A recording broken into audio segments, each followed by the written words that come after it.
So let's start out with the hello world of the design pattern, which is the Singleton design pattern.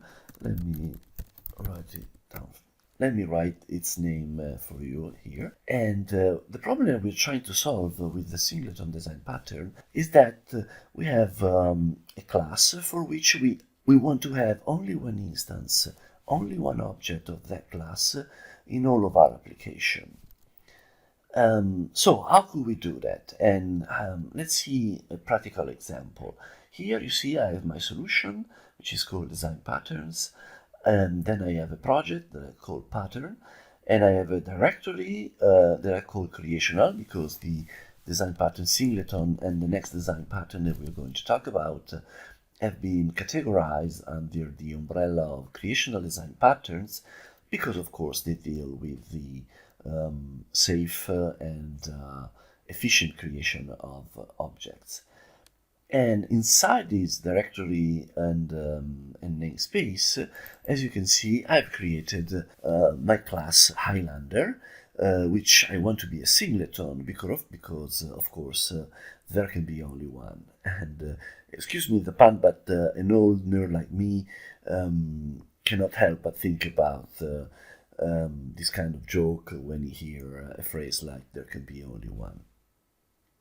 Anyhow, whether you like my sense of humor or not, let's say that we have this class, and that this class of course must have a method that we are interested in calling, otherwise what is the point of having it in the first place? So let's say that we have a method that's called public void save the word,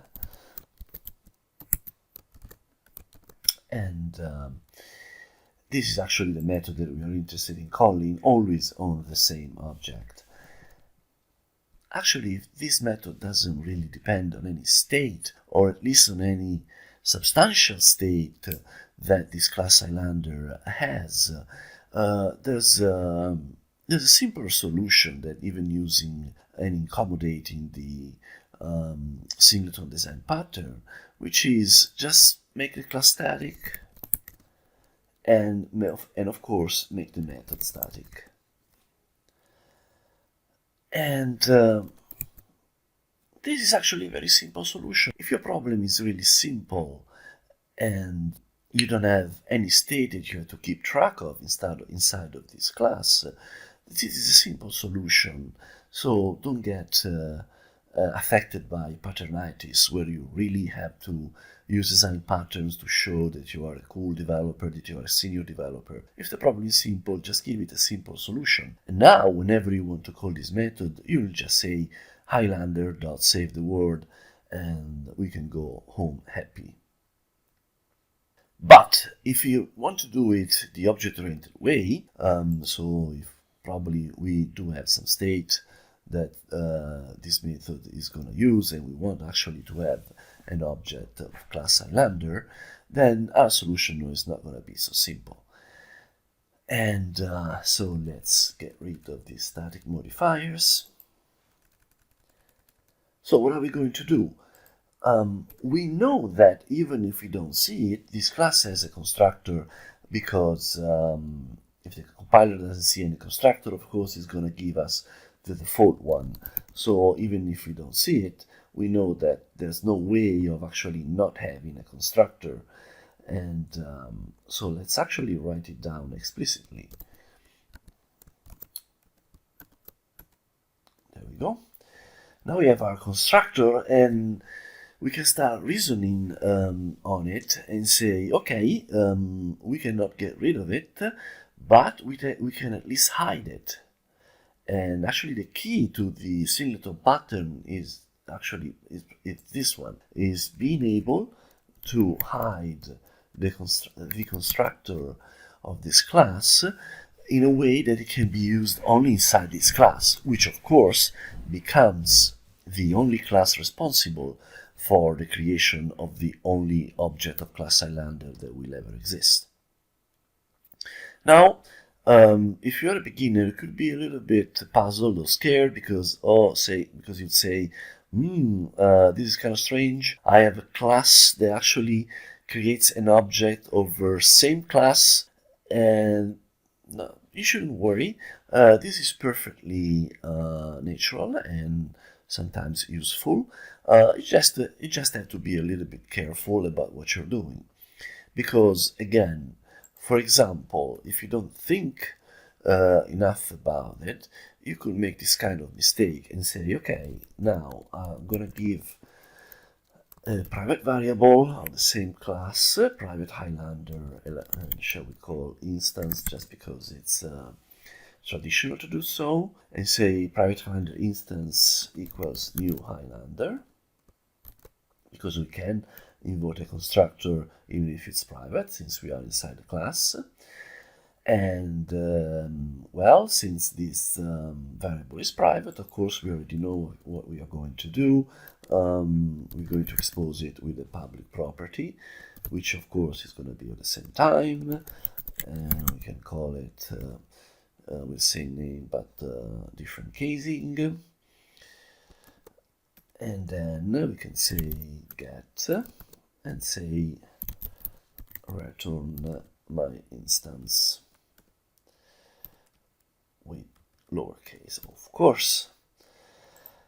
And this actually compiles, but it's a big mistake, and I hope you can see why, because what we are actually saying now is that every object of class Highlander has a reference to another object of class Highlander, but this object of class Highlander, of course, will have another one, and this will have another one. So instead of having only one instance of the Highlander, we're actually creating a multitude of them, and we are doing this until we actually make our stack explode. So that doesn't seem to work very well, but we're actually very close to the right solution. The problem is we want this variable to depend not on the object, so that every object has another instance, but on the class, so there will be only one object. And we already know how we do this. We already know what to do when we want a variable or a function to depend just on the class and not on the object, not on the instances of that class. We know what the keyword is. We know what the concept is. The keyword is static. So we want this internal Highlander instance variable to be static so that it depends only on the class. And then, of course, since this property wants to work with the static variable, this property as well must be static. And it must be static, of course, also because otherwise, when I want to get my Highlander, I have to call the property on the class and not on the instance that I don't already have. Because if I did have the instance, well, of course, there would be no need to call this property to get it again. So let's recapitulate a little bit what we are doing. The first step is to make the constructor private. So we know that the only code that can create an object of class Highlander must be inside of this class. We don't have to be reliant on the other developers or goodwill to read the documentation and stick to it, or even to our own goodwill to remember our choices and stick to them. And the second step is that the class must have a static variable which gets initialized, and we'll discuss about initialization in more detail later, but for now let's do the simplest thing that we can do. We can initialize it as soon as the class gets loaded from the CLR, and then following the good practice of encapsulation, we make this variable private and expose it as usual with the property. So now, wherever in my program I need my singleton, I can just say var my Highlander equals, and of course I have to import the namespace, but let's write it before, and then let's have Visual Studio bother do it for us.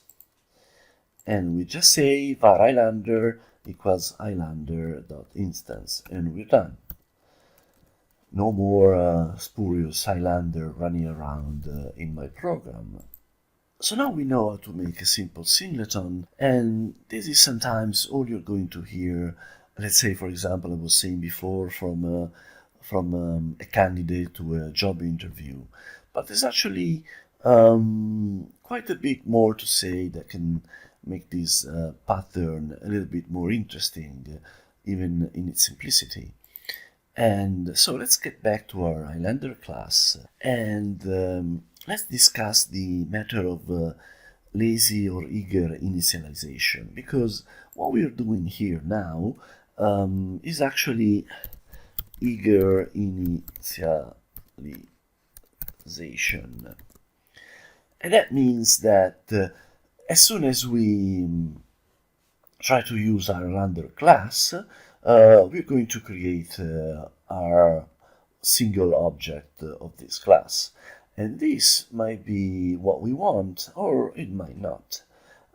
Let's say, for example, that we have another method that's static, so it doesn't need the object of class Highlander to be executed.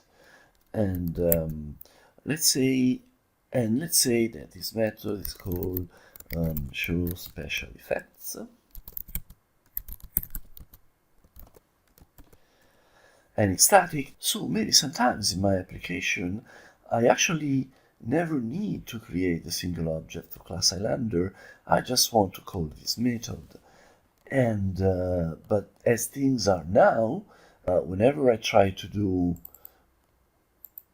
Highlander show special effects, what's going to happen is that the object of class Highlander is going to create it whether I want it or not, because it gets created as soon as the CLR initializes the class. So what I could do instead is to do what's called lazy initialization. That is, let's not initialize my object right when the variable gets created, and let's worry about its initialization when it first gets requested, so inside the get method. So you probably can figure out what I'm trying to do. I have to check if the variable has been already initialized or not. So I would say if instance equals null, that means that we have to create this object. So we say instance, so we say instance equals new Highlander here, and then we return our instance. So what happens here is that I've gained a little bit. As I said, the creation of the object is not requested every time that I need to use only static methods from this class. So you might think that this version is 100% better, but as things stand, there's still a problem, which is if I do lazy initialization, I have to worry about how thread safe is this kind of code. And unfortunately, this kind of code is not thread safe at all. Now, what do I mean? Well, I hope you already have a little understanding of multi-threaded programming. It's actually another quite simple concept. It's very hard to implement correctly, but the idea is simple in that as with an operating system, I can have many processes that run in parallel, and then you can understand very easily how useful this is. The same concept applied to a single program, which can have multiple threads of execution, multiple fluxes of execution that are running in parallel inside the same program, and you can, I think, imagine how useful this can be and how complicated though it makes the logic of our program if you want to be sure that our logic is correct, that the logic is always correct.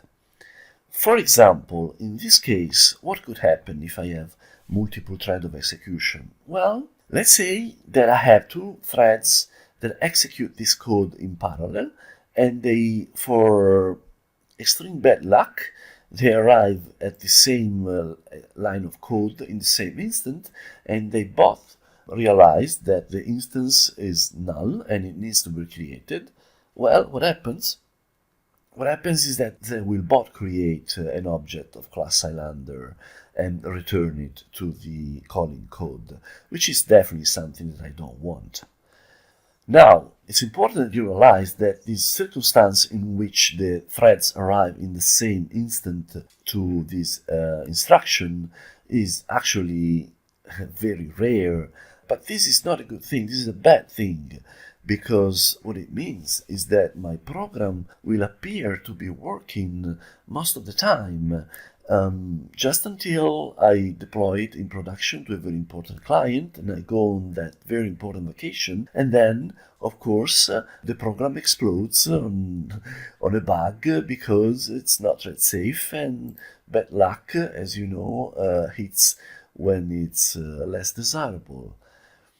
In fact, I remember this fun saying about multi-threading from an expert in the field that was saying that most of the multi-threaded program in use today just work by coincidence, meaning that their logic is actually not correct, but luckily the circumstances that will make the program fail are so rare that the program appears to be correct. But anyway, we don't want our program to work just by coincidence, so we have to take action to make sure that the problem we are talking about is never going to happen. And we know what the solution is for this kind of problem. When we want to avoid a race condition between two threads trying to modify the same state, we have to use a lock. So how do we use a lock in the net in C#? Well, first of all, we need an object to create that lock. So we want to use this private. The object can be of any class, so why don't we make it just an object? And we call it mutex. And this is going to be a new object because it doesn't need anything special. And what we want to do is to use locking on this code to make sure that these instructions are executed only one thread at a time. So what we want to do is use the instruction lock on my object mutex. And of course, this must be static as well. Mutex. And then we want to get this code and move it inside the area that's protected by my lock. There we go. So now what happens is that even if more threads arrive at the same time at this execution point, they cannot all enter this block that's protected by my lock. This actually works like a bathroom, which is a funny analogy that I like very much about locking and multi-threading, in the sense that you can see this mutex object as it was a guy that has the key to the bathroom. And the thread, when they arrive here, they have to ask this guy for the key. And once they get the key, they can get inside here, do what they have to do. But other threads cannot get inside the bathroom while there's another one inside with the key.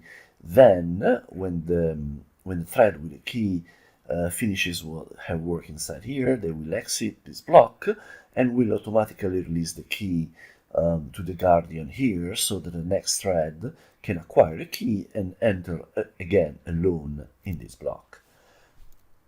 So doing this, we're actually doing a reasonably safe job of defending ourselves from multi-threaded problems.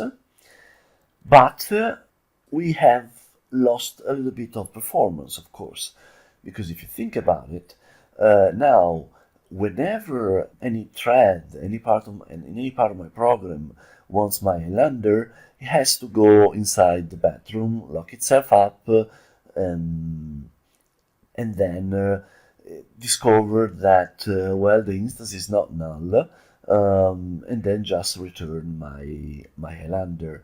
So you can, I think you can understand that this mechanism of locking and then checking if the instance is null, of course, it's useful only until the instance gets created by the first thread that accesses this code. But once the instance exists, this locking and checking is all for nothing, and maybe we could find a way to get rid at least of the locking once the instance has been created. It's a minor price to pay, so this is actually a very reasonable solution.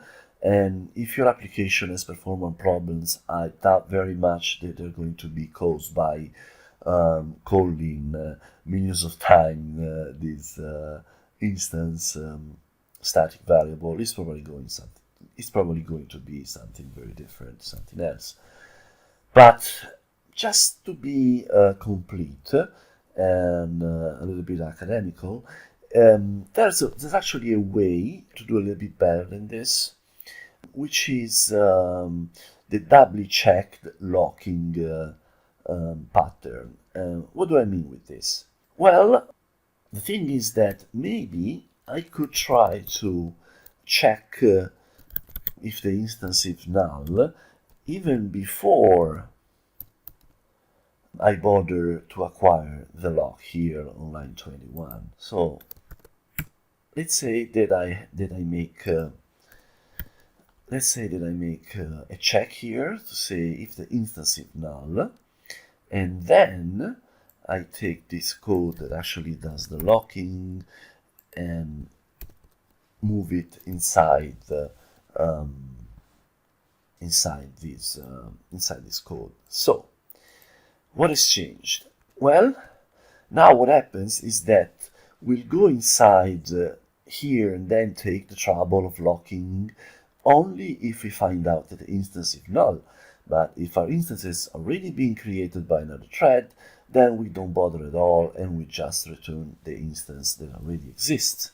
And as you see, when I acquire the lock, I still have to check that the instance is still null. And this is very important, because you could think that since you did this already just before you got lock, you could make away with this and just create the Highlander, but that would be very, very wrong, because again, in a very rare and unfortunate circumstance, it could happen that a thread arrives here, sees that the instance is null, and then tries to acquire the lock, but before she gets the lock, another thread that's already inside here actually creates the instance. And so when the thread gets here, in reality the instance is not null anymore. And the only way that we have to make sure that this doesn't happen is to check again. So that's why this is called the doubly checked pattern. And finally, there's another little step they have to take to make sure that this is actually bulletproof. And this other step they have to make is that we have to make sure that our instance variable is actually marked as volatile. Volatile is kind of an exotic, not very well known keyword, but it basically means that we're now guaranteed that every thread that tries to read the value of the instance variable will read the last current modified variable, even if the modification has been done by another thread. So to be 100% bulletproof sure that we're not going to incur in any trouble, we need to make this we need to make this instance variable volatile. But this is a lot of trouble, the doubly check, the locking, and the volatile variable, which, as I said, almost nobody really know how it works. This is enough to make us very uncomfortable, even if this code is actually correct. So I would say maybe it's just too much trouble to get all the way to this level. And I want to remind you that we are taking all this trouble because we want lazy initialization, which most of the time we don't really want, or most of the time is not going to be that important. So, the still, if you can use it, the best solution is actually just to get rid of all this and just do eager initialization and be done with it. So bye bye lazy initialization, and let's just use our object, let's just create our object right here. This is probably the most sane and simple and sound solution that we can employ. So I hope that I have convinced you that there's a little bit more to the singleton pattern than just the private constructor and the static public property, but there's still a little bit that we can discuss. And in fact, they're actually kind of a smart method to get lazy initialization without having to bother with the lock-in and the volatile keyword. And that trick is actually to use an internal class, which is nothing scary, don't worry. So what we actually want to do is to create inside the class Highlander another class, which is going to be private static class, and let's call it holder because it's going to hold something for us. And as you see, this class is private, so nobody will know about the existence of this class outside of the class Highlander. And what we want to do inside here is actually to move the instantiation of the Highlander object inside this nested class.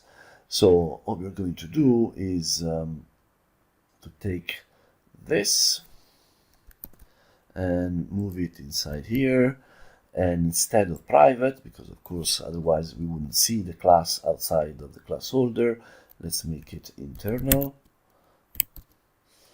And while we are at it, let's just make it static and read only Highlander instance. And then what we want to do is actually to add a static constructor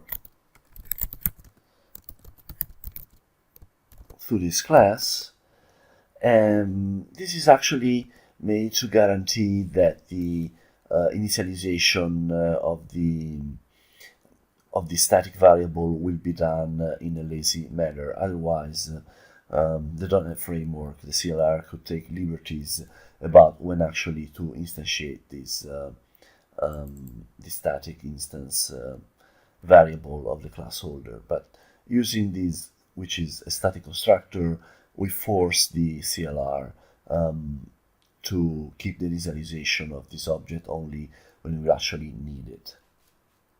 So having done this, in the property of our class Highlander, we are not going to return the instance variable, which doesn't exist anymore, of course, but we are just going to return holder dot instance.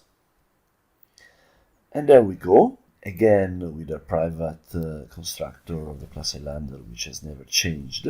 Now, thanks to this trick of the internal static private class, we will be able to get to the creation of our Highlander object only when we request it, and not when, for example, we invoke our function specialized effect. So again, if I go back to my program, if I just, what happens is that my program, until it's doing just something like this, it won't use the internal class holder, so the CLR will not load it and will not initialize its static variable, so it will not initialize my Highlander. But then, when I actually request the instance property, then of course what will happen is that the holder class will be initialized, the Highlander object will be created and will be returned. And thanks to how the CLR works, it's guaranteed that only one thread will be responsible for doing this initialization. So I can get rid of all the trouble of doing locking and using volatile variables. And once you get the hang of it, you see that this is a pretty clean, pretty elegant solution. And you may think that we are actually done with it, but far from it. No, actually, we are almost done. But just for completeness sake, if you're using .NET 4 or above, which I really hope you do by now, we are in 2017, there's another alternative that you can use, which is using the LazyOpt class. So what I could do again is, let's get rid of this internal class. And what we want to do is get again a private variable. So private static Highlander. But actually, this is not going to be of class Highlander. This is going to be of a class that's lazy of Highlander, which, as you can guess, is a class that's just made for this purpose. So to use a resource in a lazy manner. So it's going to be lazy of Highlander, and let's call it instance. And we can actually just initialize it like new lazy of Highlander. And with the default, what's going to happen is that this lazy class is going to instantiate an Highlander class using a default constructor, since I have not saying otherwise. This is a reasonable default, I think you agree. And also there's not a concern. How about thread safeness? The default again is that the creation will be done in a thread safe manner. If I didn't need that, I could use another overload this constructor that gets an input, a lambda expression, and then a boolean that with which I can signal that I don't need the thread safeness. No? So I could say, for example, something like this. I just want to create the using the default constructor. So new Highlander. There we go.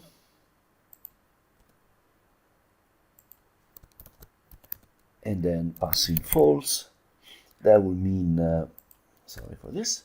So this is the first parameter, of course, is a delegate that's saying, okay, I want to use the default constructor, which is the default. But, you know, if I want to use a different constructor, I could do this. And the meaning of this variable is, do I want to be thread safe or not? Maybe I don't want, so it's probably more efficient to do it this way. But for me, the defaults are good because, let's say I just want to use the default constructor and I want to be thread safe. So what happens now in the when we go to the property, of course, the holder class doesn't exist anymore. And what I want to do is on the lazy class just use its property value, and we're done. So there you have it, the Singleton design pattern in all of its small glory, and being done in different flavors, different sauces if you want. Just remember that the sometimes the simplest solution is all you need. So maybe I wouldn't go as simple as using just the static class with the static method, but the simple singleton with eager initialization and and the public property and the private constructor will probably be all you need most of the time. If you need lazy initialization, as I said, you can go the complicated way with the doubly checked locking, or you can more wisely, I think, pay the little price of doing the locking every time the instance is requested. Or if you want to be a little bit more sophisticated, you can choose the path of the internal class, which is probably going to be a little bit puzzling to the novice developer, but it's a very elegant approach. Or do what you usually do, and lean on the framework, let it help you, and take advantage of the library class lazy of T. I hope this was a good introduction for you to design pattern. From the next videos, we are going to continue talking about creational patterns, and in particular about the family of patterns called the factory patterns.